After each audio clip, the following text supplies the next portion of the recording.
Hello, everyone. Welcome to the web seminar, Taking the Risk Out of Public Folder Migration, produced by IT Pro and sponsored by Priasoft. Please note that this web seminar will be available on demand for 12 months starting tomorrow. You'll receive an email when the session is available for review. Also, if you have any questions for our speakers, please feel free to type them into your question box on your webcast console. At this time, I would like to introduce our speakers. Nick Cavalencia has nearly 20 years of enterprise IT experience, is an accomplished consultant, speaker, trainer, writer, and columnist, and has achieved industry certifications including MCSE, MCT, Master CNE, and Master CNI. He has authored, co-authored, and contributed to over dozens of books on Microsoft technologies. Nick regularly speaks, writes, and blogs for some of the most recognized tech companies today on a variety of topics. Eric Van Bibber is a consummate technologist who's been corporate information technology for over 20 years, with 15 of those years centered on messaging, migration, and the ever-evolving world of Microsoft Exchange and Office 365. He is happiest when he is assisting any one of the many consultants and customers that come to Priasoft for a technology solution to a problem migration. Eric prefers to work alongside IT pros and customer IT staff to help solve problems, even when they are not directly related to Priasoft's products, and is someone that has had access to many scenarios from the very small to very large enterprise consisting of tens of thousands of users in his role as Chief Technology Officer. To start off today's webinar, we have a poll question. What was your #1 rationale for registering for this webinar?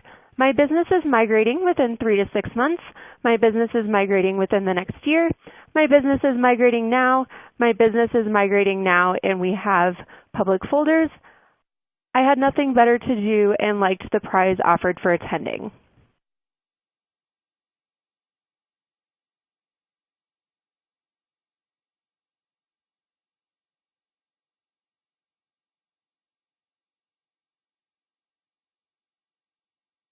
And now I will hand things over to Nick Cavalencia. Thanks a lot, Ashley. Welcome, everybody, to today's webcast. I'm glad you joined us. You know, despite Microsoft's attempt a couple years back, you guys probably remember this, to sort of de-emphasize public folders. I presume it was, really as an emphasis to try and push SharePoint more than anything.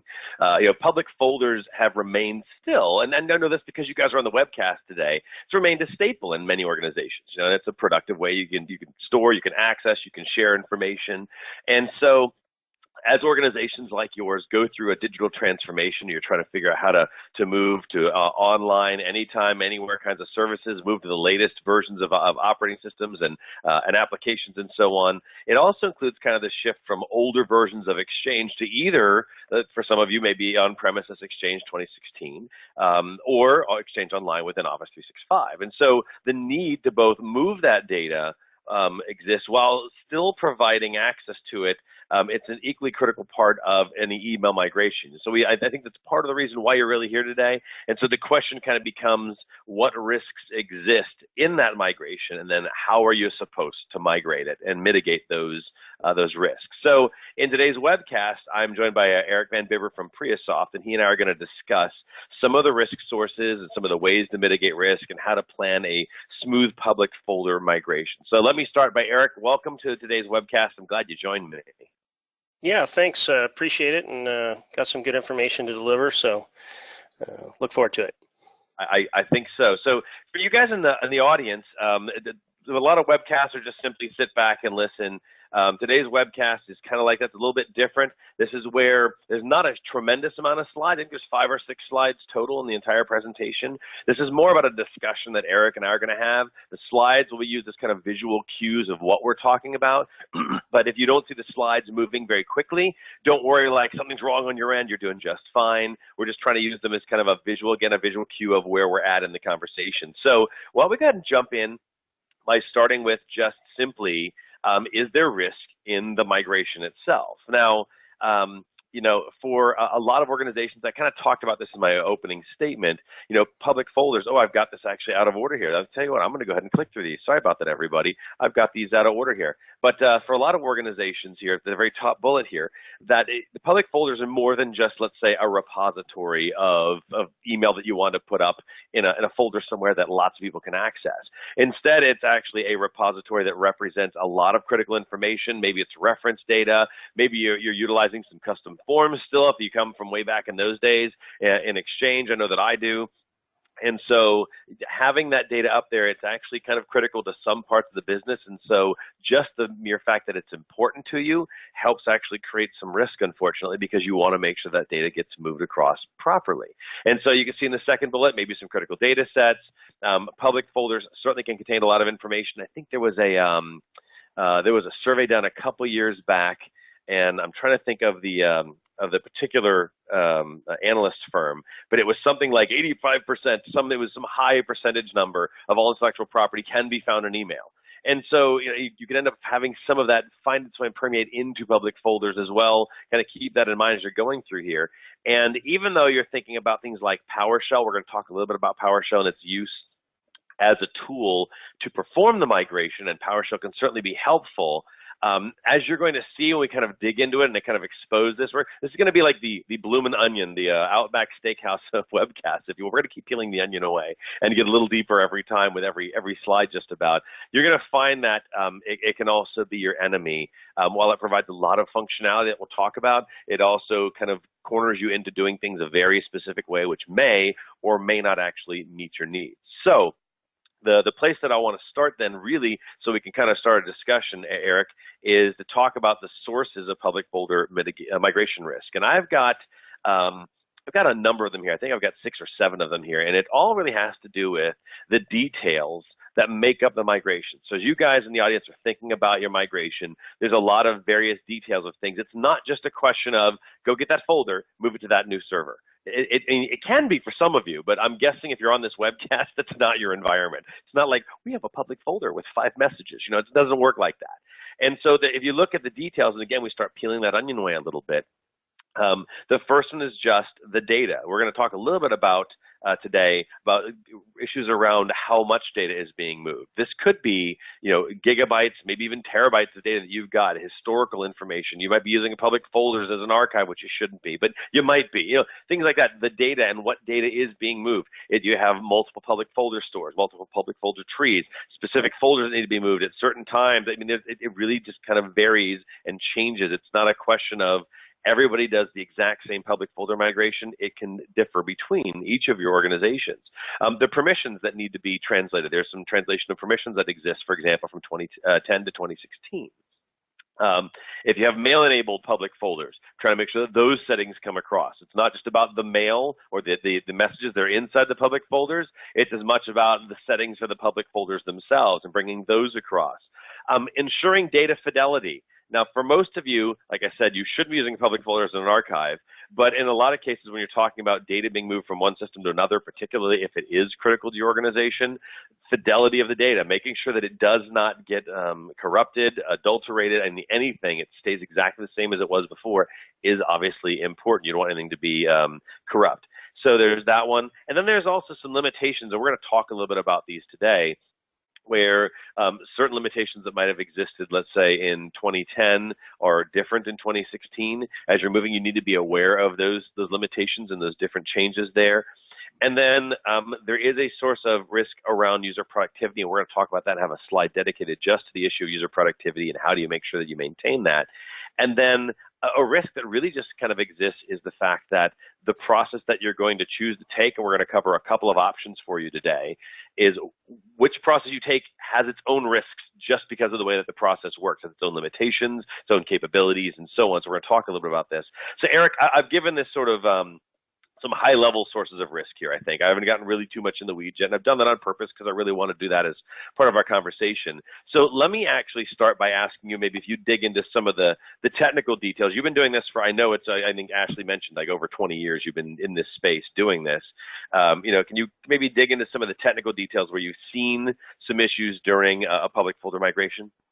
Yeah, I think one of the biggest ones is you have to know what data you have. You've got the limitations listed there a little bit later, but if you've got a certain amount of data in your source environment, it may not fit in the target environment, or it may not fit the way you want.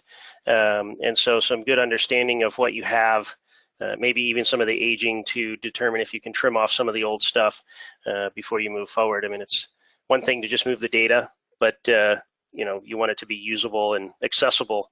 If it's really old data or something like that, that can be trimmed off in order to deal with a limitation or some kind of change in behavior of the new system. That's always a good thing to try and put into place.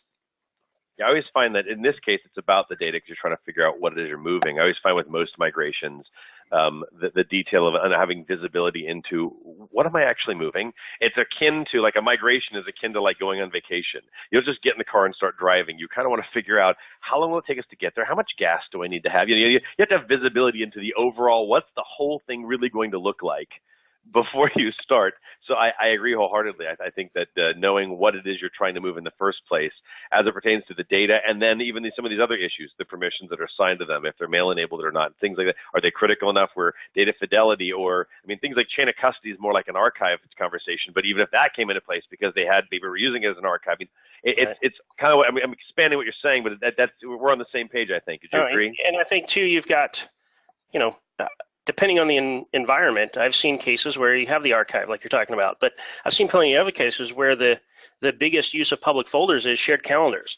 They'll have field workers that's how they run, their field exercises for support, or, tasks that they have to do are done by these, calendars that live in public folders. So, public folders, because it's part of Exchange, has a huge collaborative value because it's natural to the Exchange and the user experience, but it's public at the same time. So, it's not just necessarily how much data you have, but also, how does the business use it? Because that will kind of drive down in the process part. Maybe in the processing, you're going to do certain parts of the public folder before others because from a timeline perspective, they need to get done early versus, waiting for them to come because you're trying to do it, in a very monolithic fashion. Mm-hmm. Yeah, you got me thinking as you're talking about customers a little bit, and every organization doing it a little differently. You got me thinking about, maybe, is there an example of maybe a customer that you've interacted with where, I guess I'll put it this way, they thought they had their act together. They thought they had this project under control. All the risk was kind of mitigated and under control, and yet instead it turned into, it just turned into having, it was a very risky proposition for them because they missed something. I have, actually. Yeah, I have. And it was really around the limitations. I had a customer that, actually came to us because they had faced this problem. They had not understood, especially with Office 365, some of this new architecture, and they had kind of filled up the public folders in the target, and they were surprised by that, and they really didn't know how to work through that or work around that, and the whole thing kind of went on hold until they figured out that the process they were using was no good, and they reached out to us to see if we had a different or better process, and of course we were able to have them reset and redo that so that it wouldn't be a problem. And that's just one example. There's others, but most of them deal with either not fully understanding what you have or not fully understanding of how the new environment's going to work with that data. And that is probably the biggest risk, is just making bad assumptions that because it worked that way before, it's just going to work the same way going forward. Yeah, I totally agree. So I'm wondering, because you mentioned process a couple times, and maybe that's the answer to this question already, but I think I'd ask anyways. I've listed, what is that, 6, 7? I've got 7 different kind of sources of migration at a high level. Which of these is the greatest risk source, do you think, or is there another one that we've missed, or where do you think the greatest risk comes from? Yeah, I really think the greatest risk is probably, was that the 5th one, the limitations. Because you can make assumptions if you don't know what those are. The data one that I just gave, is one example, but there's a lot of new limits in the newer public folder architecture, and that's Exchange 2013, 2016, and Office 365, that never existed before. It's not so much that the limits changed from one value to another necessarily. They changed from there was no limit to now there is some limit. And so, in these older versions of Exchange, which is, can get very large because there was no limits, that's the bigger part of the risk. And I'd say process comes, right after that, because once you identify those limits, if you don't establish a good process to kind of work through and work around those limits, you're just going to get yourself frustrated, and you're going to, delay the project and possibly impact users because maybe they can't access the data, or it becomes read-only or something like that. What's interesting is normally when we're talking about a migration of any kind, could be a migration to Windows 10 or migrating, databases or anything, tend to stay at a very high level when you're planning. But it's interesting how, just in the context of we've been talking for 10 minutes and we're really already down to you haven't named specific limitations, but you're talking about something like, let's say, per folder, or, something, we're talking about some technical details, real specific things now. And so maybe we should talk a little bit about that. Maybe about how much granular control is necessary here. Do you think that the audience should be thinking about this in terms of, the folder trees, the folders, the databases? What level should they, as they go to do this and try to make sure they have the right visibility and they can see the differences between the source and destination?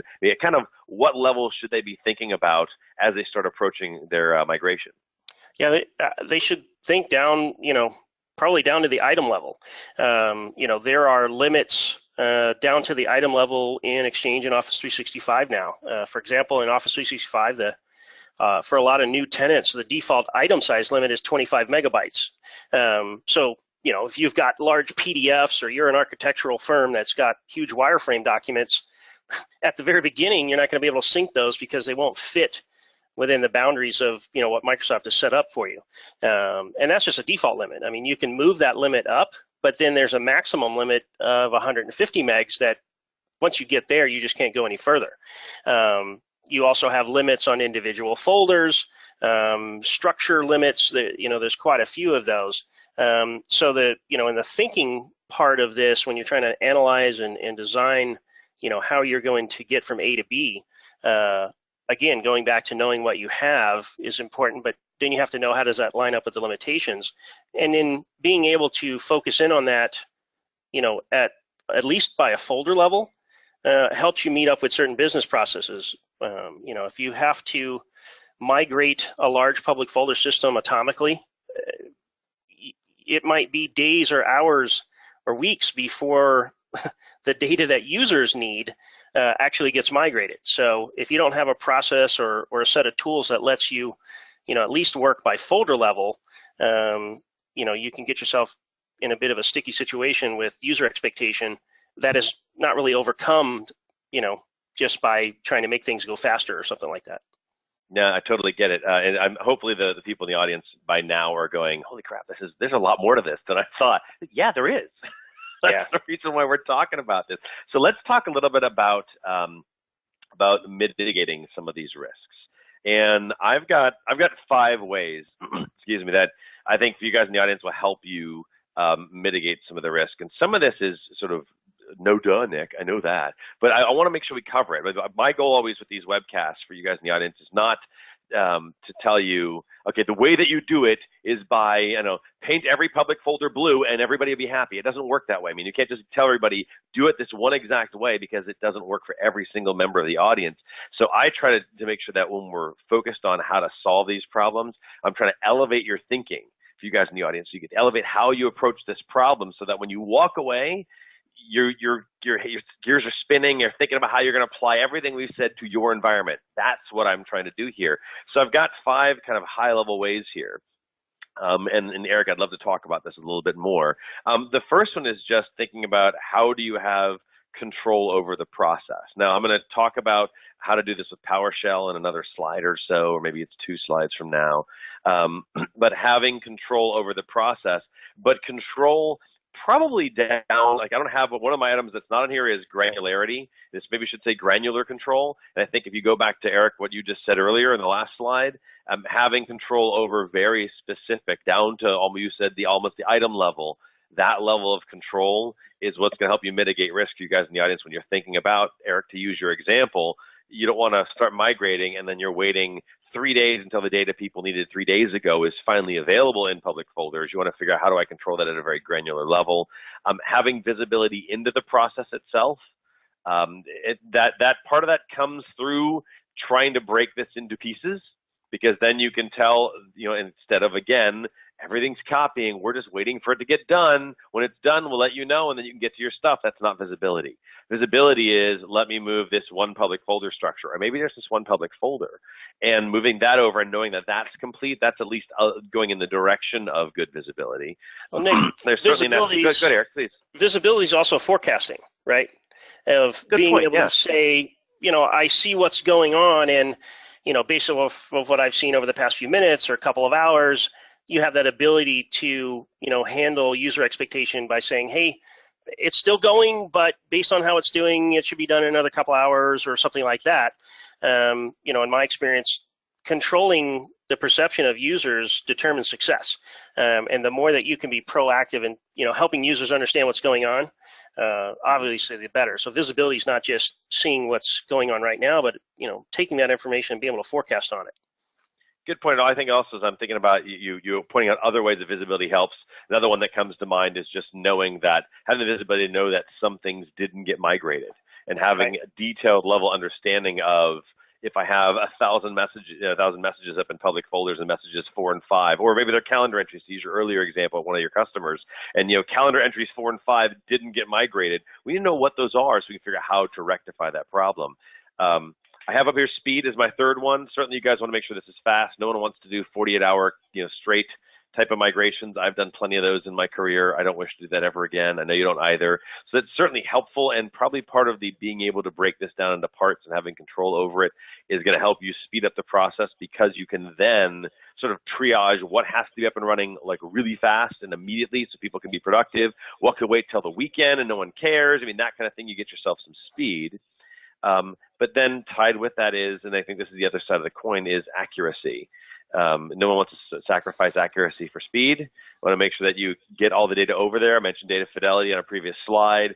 And then the last one here is just an ability to plan the entire migration, which goes back to maybe, Eric, even another aspect of visibility is your original statement, which is just knowing what it is you want to move. Maybe visibility truly across everything that needs to get migrated, so you can figure out and plan, how do I break this into pieces that are going to keep everyone productive, get all the data there, get it there fast, give me visibility, et cetera, et cetera. Now, I've covered some, high-level ways here, again, to mitigate risk. I've had to have missed something. You started going down a path a little bit on the visibility, but what else did I miss? What's another kind of way to mitigate some risk here?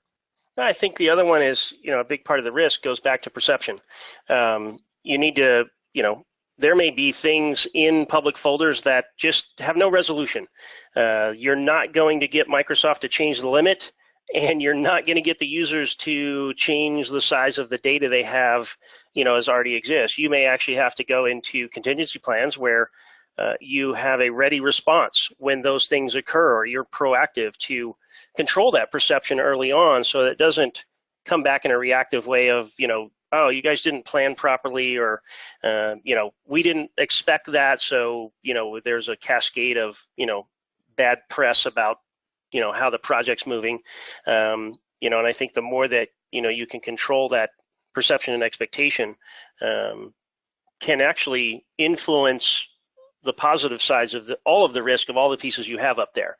If you're not for speed, if there's some reason that you can't migrate quickly, but you're able to tell the business leaders and the users at large why and what's going on and what to expect, it doesn't seem as risky. That's absolutely, I completely agree. And I think so. Part of what I've got on this next slide here, I have this generic. I built this a number of webinars ago, and it's sort of my generic way of outlining and how people should be thinking about approaching any kind of migration project. And so for you guys in the audience, I have these sort of 5 C's, and you actually started talking about one of them just a second ago, Eric, but I think since we're talking about planning and setting expectations and figuring out what the perception needs to be of what this project's going to look like and so on, I thought this was sort of apropos because I figured we would go in that direction a little bit.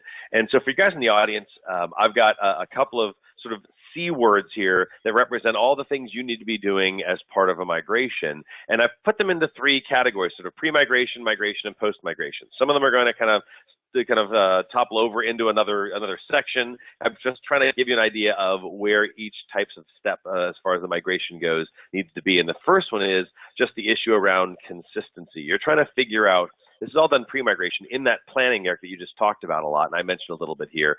The consistency part is consistency in execution of the migration. How do I do this? We all know that the answer is going to be automated. I cannot do this manually. No one wants to carry the bits over, go one by one from one public folder structure to another. Makes no sense. Even manually, like, let me export this out to a PST and then upload them. I mean, that doesn't make sense either. You could, but you want to figure out how to come up with a consistent way to do it. And I have it kind of going over into the migration phase a little bit because you might have a plan. You might even do a pilot, and then once you actually go into sort of the production of the migration plan itself and actually do this full bore, you might find there's some problems with it and you have to make some changes to it. So that's why I kind of have that going into migration. The second one is this issue of correction. And correction here is where your opportunity, before you start the migration, again, it's that issue around consistency. You might want to do some correction and change the way that your migration steps are going to take place. You're going to find that the Microsoft steps, I've got that on, I think it's one more slide from now, are very static. They're very laid out. It just works in one way. You run these scripts in this order, and I'm going to say in theory it should work. And I don't mean that as a bash. I mean that as, it should work, should be the operative word, but again, you may be wanting to do something a little more granular. So you got to figure out if it's going to work, and if not, what are the steps, the corrective measures you need to take, and use that all pre-migration. And again, it's into migration a little bit because you might realize that you have to make some corrections when you're in the middle of, kind of midstream in the migration. The third one here is compatibility. And this is where some of those issues around things like the limitations, you use the couple really good examples about the size of messages, the size of folders, and things like that. If you guys are coming off of 2010, going to 2016, whether it's on-prem or it's up in the cloud, there are compatibility changes. There are changes in the way the permissions get translated, changes in default settings. You've got to figure out, is what you had before compatible with where you're putting it in the future? And your example is perfect, Eric, about what'd you say? Was it architecture drawings or something? Something you were implying was very large, right? The customer type sometimes will dictate right away what you could expect as far as the data that's in there. An architectural engineering firm, very, very commonly that they're storing large wireframe documents. A law firm is storing very large groups of PDFs and so on. But then a call center, maybe not, but they've got tons of calendars for all the different events. So, the type of business has a lot to do with, how they use the data and what the likelihood is, from just that behavior that, you're possibly going to have some challenges for sure. You're talking about compatibility. Good for this group to know. I mean, there's a amazing, mind-boggling difference between versions of Exchange, and it's not exclusive to public folders, but certainly when we're talking about data size, it comes in. When Exchange 2013 came out, and it was carried forward into 16 and Office 365, they changed how they calculate sizes of items and folders. The data on disk is the same, but the way they report on it is different. And what's amazing with this is that they don't really talk about this in detail. You kind of are surprised by it unless someone tells you. But there's about a 30 to 40% increase in those reported sizes in these later versions of Exchange. So if you're coming off of an older version and you're talking about compatibility, if you're not aware of this, you could say, well, gee, I have, 75 gigs worth of public folder data. What could be the issue? The limit is 100 gigs in the target. But when you add a 40% increase, which is what the new system's going to use, you're instantly not compatible anymore, to where you're staring at numbers going, why doesn't that work? And it's kind of that you don't know what you don't know until somebody tells you. Right, that makes perfect sense, and that'd be very frustrating here. And that's why the issue, that's why I've got it up here for you guys in the audience, is just having an issue around compatibility. You've got to be thinking about that as part of your steps. The fourth one I've got here is continuity. We've got a slide dedicated to productivity here that I do want to talk about. But this is something where you're thinking about continuity throughout the migration. Now, continuity might come in a couple different forms, as you're going to see in a moment or two with the Microsoft tools. Continuity is probably more like how quickly can you get the data over for a given user set, or a particular set of users, pardon me, that need access to a particular set of data. And that's as good as continuity is going to get. If you use third-party tools, continuity has a totally different look and feel because it's more about syncing than it is migrating. And we'll talk about that in another slide or so. But you got to figure out, how do I have a continuous access to this data regardless of where I am in the migration? And then the last one I've got here, and this is the word that you touched on earlier, which I love that you and I are like in so sync that you're thinking about my next slide for me without realizing you're thinking about my next slide. And that was the contingency word you used earlier.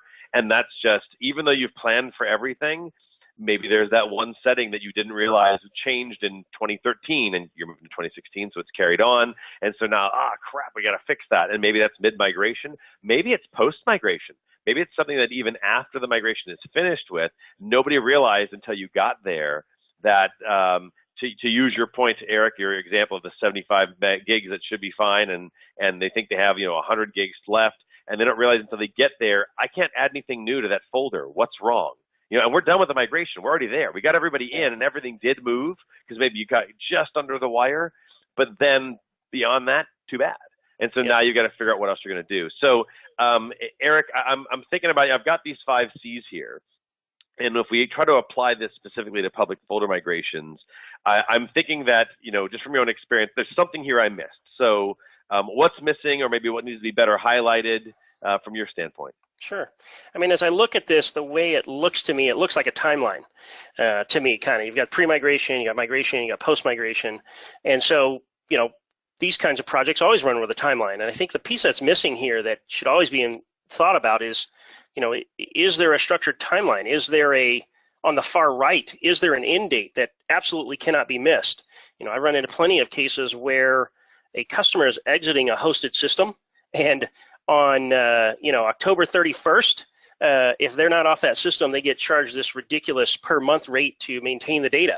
And so some of this may have to adjust. You may have to accept certain limitations that you wouldn't want to otherwise, simply because of a more structured or compressed timeline. And I think that's the other piece, that you put this down first as a model, but then you overlay from now to any proposed date or hard date that may exist. How does that line up, and how does it push some of these things around? And do you have to do a give and take on some of these in order to have the best outcome for the business at the end? Because sometimes it's not just necessary data fidelity. Sometimes there's a cost associated with it where you have to sacrifice one thing in the interest of the financial side of it. I love that. I'll have to figure out a C word that fits in, that represents the timeline, because timeline doesn't start with C, so that doesn't help me. All right, so thank you, Cookie Monster. All right, so coming back here to the mitigating migration risk. If you guys in the audience, there's a couple ways you can do this. Microsoft does provide a bunch of PowerShell scripts. There's the bit.ly link. Write it down. I'll leave it up here for a little bit on the screen while we're talking. And there's actually a number of really great technical articles that walk you through, first off, linking to these scripts, saying, go get those scripts. Okay, run this script first. But there's a lot of steps here. And I had a couple of commentaries on as I've walked through this with the PowerShell scripts. It's still a lot of work. Yes, the PowerShell does most of the heavy lifting, right? You're not grabbing messages one by one or calendar entries one by one or whatever it is, but it's still a very manual process for you, and there's lots of steps you have to follow in a very specific order. And so I actually called it as being a rigid process. There's not a lot of wiggle room here for you. If you're looking for more of something on the lines of, to use one of Eric's earlier examples, where maybe you've got like the people that are in the call center, well, we can move their stuff and do that in relatively short order, but somebody else has got real critical data that's got to be done very quickly. The PowerShell scripts don't give you a lot of flexibility. It is a rather rigid process. You're going to have to follow along, and for the most part, it's kind of an all or nothing. And there is a requirement for downtime. There's a point where You lock the public folders on the source, and they're not accessible. And you get everything migrated over, and you double check, and it gets there, and then you can unlock it on the destination. And in between those Nick, 2 points in time, yeah, go ahead, Eric, please. Not to correct you horribly, but it's actually more subtle than that. It's not so much that there's no access, and this is the more frustrating part, is there's access, but it's read-only access. And there's no notice anywhere to an end user through any kind of client that the folder has just turned into a read-only version because it's being migrated. Everybody's completely blind to that fact, unless the admins are proactive to send out that kind of message. But then, of course, admins don't like to do that because you start stirring the pot and everybody starts to freak out and try to resist it. And so it's worse than just no access. No access would be fine because you could set that expectation and go, you're not even going to see it, there's no access. But in this case, no, the users still see it and they can read stuff, but then when they start to save changes or something like that, they get these prompts that, can't save the changes and stuff like that. And so it's a very subtle and frustrating, piece there, a little worse in my opinion than just no access. Yeah, and I guess in my mind, when I was thinking about the downtime, it was more along the lines of you can't fully use it, and thus sort of the lack of access. But I guess that's a nuance that that's my fault. I should have gone a little deeper like that and actually covered that, because in my mind, you're working with public folders, and in a lot of cases, sure, organizations using it just for reference, and they have it up there. But I'm thinking about really wanting to interact with that data and leverage it, share it with people, access it, and obviously that was the precursor to something like what we have in SharePoint, but without as many functionality and feature sets. But in any event, for you guys in the audience, you're going to have this sort of portion of time where you don't have full access to all of that data to be doing everything to it. Read-only is the perfect example there.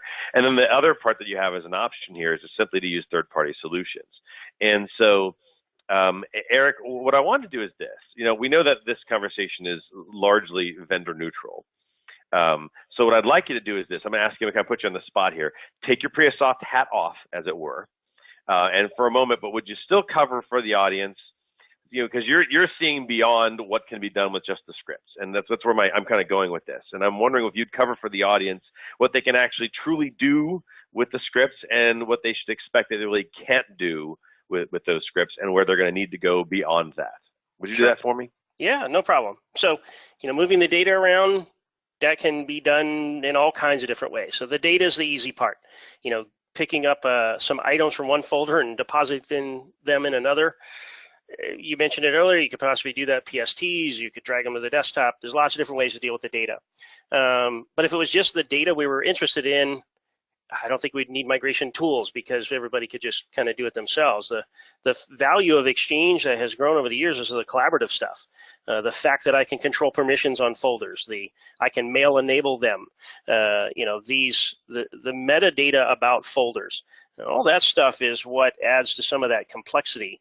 And so, with the Microsoft tools, it's kind of like the Model T. You can have it in any color you want as long as it's black. And it's kind of that. And you're not going to be able to manipulate it. You're not going to be able to put any flexibility on it. It's just kind of, as long as its output, is acceptable to you, then you can work with it. And there are people who are successful with it. There's no doubt.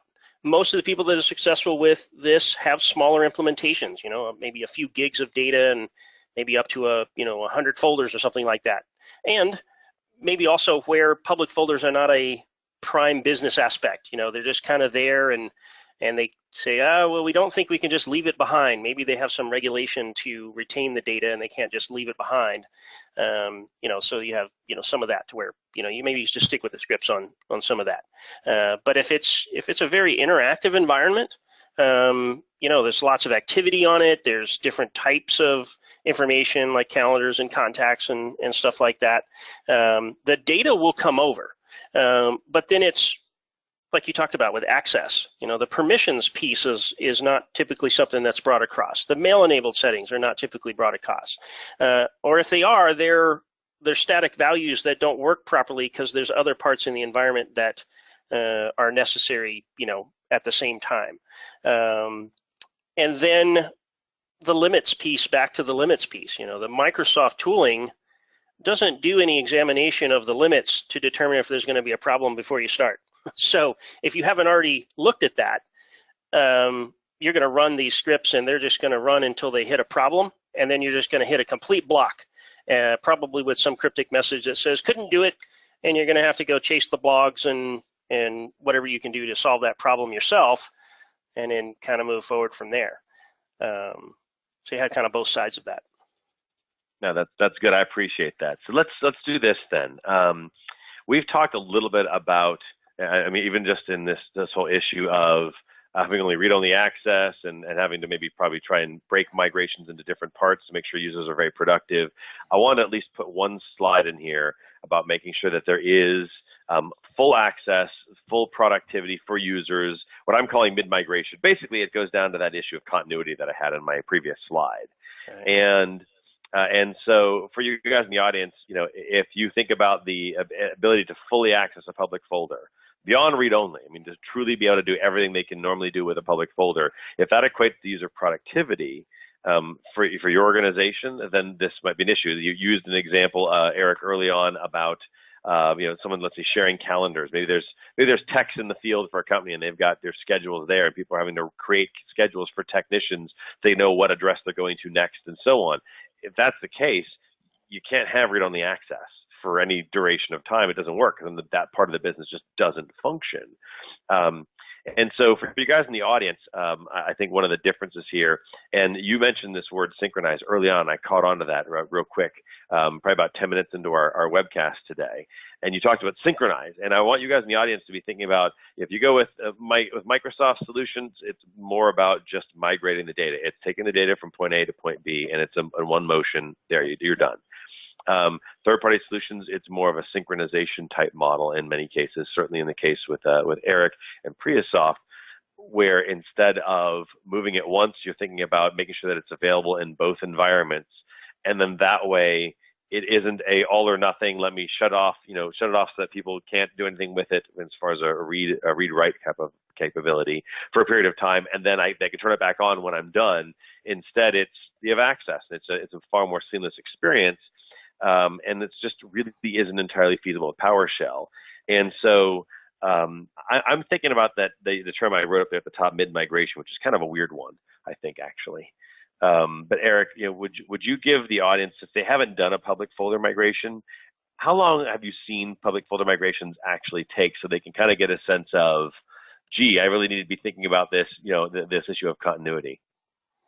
Yeah, you know, that question comes up all the time. I mean, not just with public folders. I think mailboxes, or really anything that falls into the term of migration, is how long is this going to take?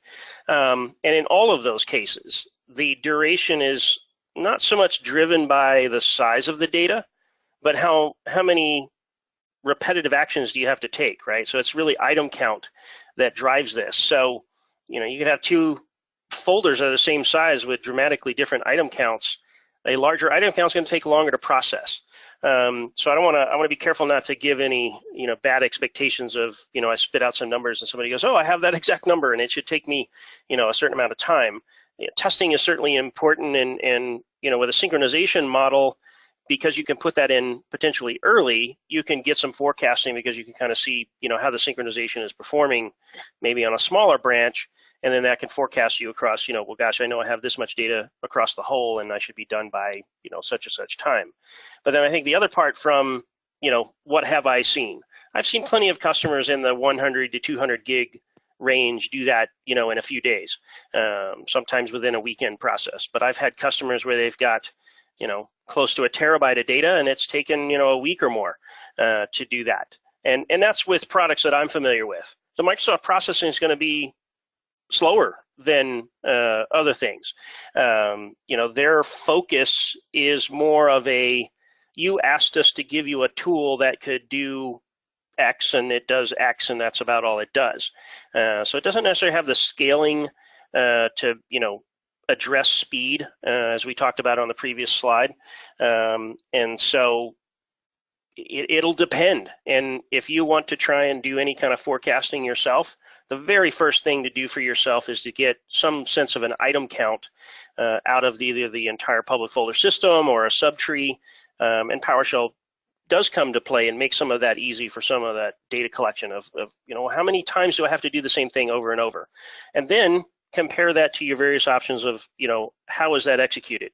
If you have a process that's very serial, that's not multi-threaded, and it's, 1, 2, 3, 4, 5, 6, and it, it does one item at a time, you can see probably already how that could be very, very time consuming. But if you have something that, can scale that out horizontally, you can start to address some of that time. Yeah, that's great feedback for all that, good insight. So let me ask this. You touched on, you went back and forth between PowerShell and just talking about the process in general. Have you seen customers, or do you think that just going, let's say, PowerShell per folder, that sort of thing, is a viable option here? I mean, the scripts are obviously not designed specifically to let you start breaking it up like that. It's more of kind of an all or nothing, because Microsoft's trying to come up with one set of scripts that applies to everybody. But is there a viable option for some of the folks in the audience? In which way? To do PowerShell like per folder? They want to do PowerShell per folder, kind of moving, migrating that. There, surprisingly, there are no PowerShell methods to move folders of any kind. There exists a interesting case that happened with a customer where they exceeded a folder count limit in Office 365. So in Office 365, an Exchange product, you can't have more than 10,000 folders at the same level. And this customer is very, very large, and they had more than that. And we caught that and said, hey, that's not going to work. And they were like, well, what do we do? I said, well, you have to restructure that. But there were no commands. There was no way to do that. So, there's some limitation already with PowerShell as far as what you can do. And there's certainly no method to move data at a folder level or item level very easily with PowerShell, or in ways that would make sense. And even if they were, it's not the same as sync, because there's no tracking of changes. It's just, no, there's another copy, or it was moved and it doesn't exist in the source anymore. So going back to your continuity thing, if you're only focusing on moving the data, you're working against continuity immediately, because it's going to exist in one place and then not in the other. And unless you're matching the broader part of your migration project to ensure that all users get migrated at the same time, without synchronization, it becomes very, very problematic, because you're mixing terms and methodologies that just don't work together. Yes, yeah, so I see that we're running a little long, but I'm glad we are, because I think this is a really good conversation. So I hope you guys in the audience are appreciating this. It might mean that questions at the end, Q&A, might have to be shortened down just a little bit, but you mentioned synchronization as well. I've talked about it. Would you just, the last question I'm thinking that I'd love to ask, would you just kind of go through and talk about that a little bit without maybe pouring the pitch on too much here? Sure. But would you explain the difference in how user access and how productivity is experienced when it's a synchronization model rather than a migration model? Yeah, so in synchronization, as you mentioned earlier, you can have public folders active in two systems at the same time. And then the synchronization engine takes care of changes on one side, flow to the other, and back and forth. And so in a migration on the mailbox side, if you end up in a migration where users are split between the two environments because technology or the size of your organization or whatever, you choose to do 10 users at a time, if you don't have synchronization, you're in this position of either you migrate a few users forward and they have no access to public folders because the public folders in the new environment have no data yet, or they're still accessing the old public folders, and then that carries on for a while, and then at the end, all the users have been migrated, but none of the public folders have. And then you get into this downtime of, well, when it comes time to shift that data around, people don't have access to it. So, unless you're a very small organization, it's hard to get away from the impact on the user side of not doing synchronization, which is, both sides have the same copy within a reasonable amount of time of a change happens on one side and the user sees it on the other. That's a great way of putting it. I appreciate it. So I know you've got a couple of slides, Eric.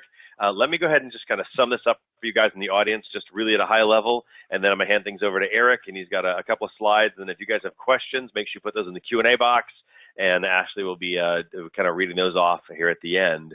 You're trying to get the public folders with a migration without any risk. And the reality is, of course, it is possible. For some of you with very simple environments, it's use the stuff, the native tools, do it yourself. It's very easy.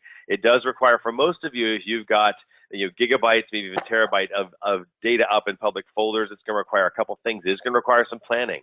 You need to be looking at that visibility into what data you have, how you're going to migrate that over. Are there requirements? Are there restrictions? Are there limitations? Are there changes between the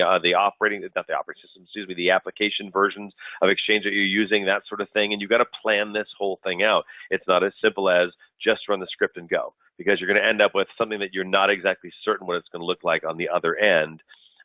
There should be an issue of timing, probably in a lot of cases, making sure that you did, like the example that Eric used early on. You don't just want to start and go, well, we're in about 50% done. It should be done in another day or so, and then people just don't have any kind of read-write access to their data. There's a timing factor here. You want to figure out, back with that planning, what does it need to look like in terms of how am I going to break down my data sets, if I can even do that? So then, really not with public folders, but with maybe third-party solutions. How do I time this? And then the last one is just down to that issue of what tool you're going to use. And then all these things are going to help you kind of mitigate the risk. So with that, I'm going to go ahead and hand things over to Eric, and Eric's going to cover a couple of slides. And again, we're going to do Q&A at the end, so take it away, Eric. Thanks, Nick. Appreciate that. And then, Ashley, do you have anything to add, for kind of next steps? All right, yes, thank you, Eric. We do have another poll question for the audience. Given the similarity between public folders and shared folders on file server, the S drive or Server Corp data share, is there interest in cloudifying this on-premises data and finally removing that old infrastructure? Yes, no, maybe, or tell me more.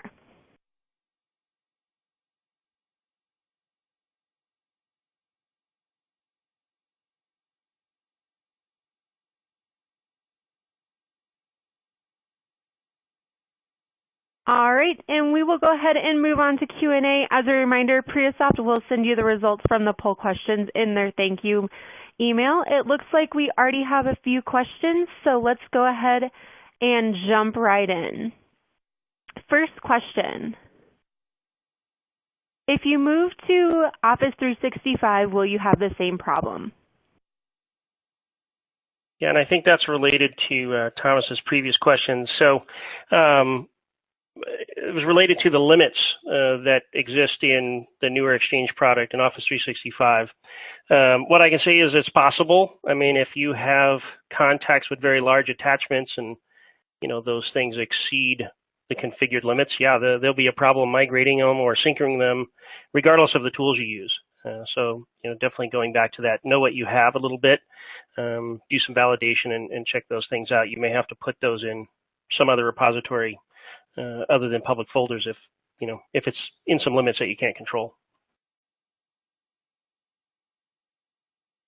All right, great, thank you. Next question. What happens if a public folder mailbox fills up? Yeah, that's a great question. So, that's something to try and avoid at all costs. In the new architecture with the data being stored in mailboxes, if those fill up, then everything goes read-only. And that can be a real challenge. And, there's no precursor to that. You have to kind of do that on your own as an admin to say, hey, let's pay attention to the public folder system every day or every week to see what the growth pattern is to try and stay in front of that. And if it does fill up, you have to split that mailbox into two. There is some PowerShell commands that Microsoft has both for on-premises and cloud to do that. But then you have to manually start that, and then you have to wait, which can be hours or days or weeks for that to split. It's an exercise that should be avoided at all costs. All right, great, thank you. Next question. Is your software able to migrate folder permissions? Yeah, the software from Priasoft does migrate and synchronize public folder permissions. It's keyed off of, for those who may know, the legacy Exchange DN or X500. But essentially, if you're migrating mailboxes in standard tools or tools like ours, that's going to be part of that process and is going to be picked up just fine. Thanks. All right. Next question. I'm running Exchange 2010, Office 365 in hybrid mode with 98% of mailboxes migrated. Are there any special considerations when migrating PS in hybrid mode? Yeah, and I think, in that case, migrating versus synchronizing, right? So again, it's going to depend on how much data you have, but in either case, there's going to be a period of downtime, as we mentioned, where you switch from what would be called remote public folders to local folders, basically shifting those from on-premises to cloud. And during that period of time, users will have no access, or they'll have some access where they can read them but not manipulate them. If you go down the synchronization route, that can be trimmed up a bit because we can set it up so that the downtime is maybe over only an hour, a couple hours, just to kind of stage Office 365. Then you can re-enable the remote folders. We can synchronize the folders up to the cloud, and then however long that takes, the users are still working with the on-premises folders, and then once they're kind of all in sync, you can flip them over, and that greatly reduces the impact that the users will experience for that. All right, great, thank you. Next question. When the data amount is huge, what is the best migration plan for risk of data loss? For example, what tools, methods do you recommend to use? Huge data. I've seen quite a few of those. Again, going back to limits, understand those first. Make sure that your huge amount of folders or data are going to fit within those limits. And some of those just can't be mitigated in any way except to, identify those and not attempt to bring those across. Because especially in Office 365, you're not going to change those limits. The next thing I'd say to do is, if you're able to, break that apart into at least two buckets of what is, usable data that people expect to be there, and what is more legacy, just kind of almost like a file repository, to where maybe you can, break that apart to, if you have a terabyte of data, maybe only 200 gigs of it has to go immediately, and get that done and over with first. And if you got other questions about, large data sets and prior experience that we've had with that, by all means, reach out to us and we can have a separate discussion on, those specific details and what we've experienced before. All right, great. Next question. Do the new tools allow for management of the Office 365 folder for recovery of granular elements? So I'll have to make some assumptions on what that exactly means. But the management of public folders is still pretty thin across the board. For the most part, it's the PowerShell commands that probably most people are used to. There's statistics, get public folder statistics, and so on. There's get public folder. There's not too much beyond that. And part of the reason is most of the data and the information you want is actually inside of Exchange, not necessarily in the Active Directory that runs behind it. And the PowerShell commands a lot of times are not working inside of the public folder itself. And if they are, they try to thin that out as far as how much interaction there is, because it is a bit of an expensive exercise from a code time period to get inside the public folders and get some of that. So sorry, I don't have a better answer necessarily to the question. And if you can provide us with some more detail, we can probably get some better answers on that. All right, great, thank you. And we will take one last question. Is your software able to migrate folder permissions? Yes, of course. I think to clarify too, it's not so much that it can migrate them, we can synchronize them. Obviously, if you ran the sync only one time, it'd be very much like a migration, but most of the time you're going to want to pick up deltas that might occur, especially if you're migrating in batches. If you're migrating an organization of 1,000 users and you're doing it 100 mailboxes at a time, each time you run a batch of mailboxes, you run the public folder sync again to pick up those changes, and we can reapply permissions based on, the fact that there are now some new mailboxes in the target. And there is a way to actually do that in both directions if needed as well. The beginnings of the synchronization tool and engine from Priasoft started in very large enterprise. We had an organization that was over 130,000 users that were faced with, a lot of challenges with public folders because there was so much access. And so the beginnings of its architecture started from that very large scale, and now everybody gets the benefit of kind of where it started.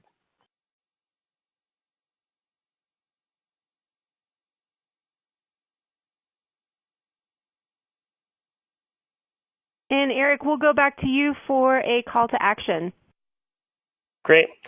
Everybody, appreciate you attending this webinar with us. We hope you both learned some information maybe that you didn't know before, and reach out to us if you have questions and so on. We do have a bunch of other resources that can help you kind of self-service some of the answers that you want, and you can find those at the bit.ly link that's listed in the call to action page that hopefully you see on the screen. And if not, Ashley, right, there'll be a downloadable version of all this afterwards, so that if they're struggling to write that down or something, they can pull it down later and click the link inside of it, right? Eric, yes, you are correct. I want to thank everyone for attending, and thank you to Nick and Eric for your presentations. And we'd also like to thank Priasoft for sponsoring today's event. Just a reminder, this seminar will be available on demand starting tomorrow, so feel free to come back and review. Thank you for attending, and have a great day.